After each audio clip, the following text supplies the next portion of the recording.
Syria पर Israel का अब तक का सबसे बड़ा हमला। सीरिया का रक्षा मंत्रालय इजराइल ने उड़ा डाला। ड्रूज समुदाय के लिए इजराइल बना रक्षा कवच। अल शरा की फौज पर नेतन्याहू का हमला।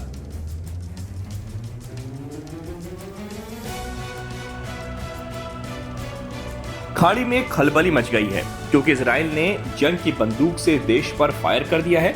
इस बार इजराइल ने सीरिया की राजधानी दमिश्क में जोरदार हवाई हमला किया है। यह हमला इतना जबरदस्त था कि टीवी प्रसारण के दौरान लाइव स्टूडियो में धमाके की आवाज आई, जिससे एंकर घबराकर कैमरे से हटते हुए स्टूडियो से भाग खड़ी हुई। इजरायली सेना ने टीवी बिल्डिंग को भी इस हमले में निशाना बनाया गया। दरअसल सीरिया के दक्षिणी शहर सोईदा में हाल ही में सीरियाई सेना और एक अल्पसंख्यक समुदाय ड्रूज के लोगों के बीच झड़पें हो रही थी। इन झड़पों में अब तक सैकड़ों लोग मारे जा चुके हैं। इजराइल का कहना है कि ड्रूज समुदाय को बचाने के लिए हमले कर रहा है। इजराइल ने पहले ही चेतावनी दी थी कि अगर सीरियाई सेना ने ड्रूज लोगों पर हमले बंद नहीं किए तो वो कार्रवाई करेगा। अब इजरायली सेना ने दमिश्क के रक्षा मंत्रालय और अन्य ठिकानों को निशाना बनाकर हमले किए हैं। इजराइल के रक्षा मंत्री योआव गैलांट ने साफ कहा है कि अब चेतावनियों का समय खत्म हो गया है, अब सिर्फ जवाबी कार्रवाई होगी। उन्होंने कहा है कि इजरायली सेना दक्षिणी सीरिया में ड्रूज समुदाय की रक्षा के लिए हर जरूरी कदम उठाएगी। हमलों के बाद दमिश्क में लोग काफी डर गए। आसमान में धुएं के बादल दिखाई दिए और चारों तरफ भगदड़ मच गई। सीरिया की सरकारी मीडिया ने भी हमले की पुष्टि की है और कहा है कि हमला इजराइल ने किया है। ड्रूज एक अलग धर्म को मानने वाला समुदाय है जिसकी शुरुआत 11वीं सदी में मिस्र में हुई थी।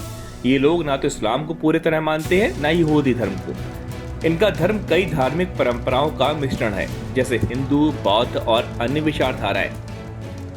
सीरिया में करीब 7 लाख ड्रूज हैं, जिनमें से अधिकतर सोईदा शहर में रहते हैं। इजराइल में भी लगभग 1.5 लाख ड्रूज नागरिक हैं, जिनमें से कई इजरायली सेना में भी काम करते हैं। सीरिया की सरकार का कहना है कि ड्रूज समुदाय पर कोई हमला नहीं हो रहा, बल्कि हिंसा के पीछे अपराधी गिरोह है। लेकिन ड्रूज समुदाय के लोगों का आरोप है कि सेना उनके लोगों को मार रही है। कई धार्मिक नेताओं ने भी सरकार पर अत्याचार का आरोप लगाया है। अमेरिका ने भी सोईदा में हो रही हिंसा की आलोचना की है।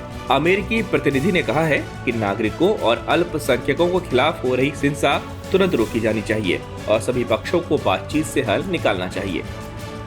इजराइल ने अब सीरिया में भी सैन्य कार्रवाई शुरू कर दी है। पहले से ही गाजा और ईरान के मुद्दों में उलझे इजराइल ने अब सीरिया के अंदर घुसकर हमले किए हैं। वजह है ड्रूज समुदाय की सुरक्षा, लेकिन इससे पूरे मिडिल ईस्ट में तनाव और बढ़ सकता है।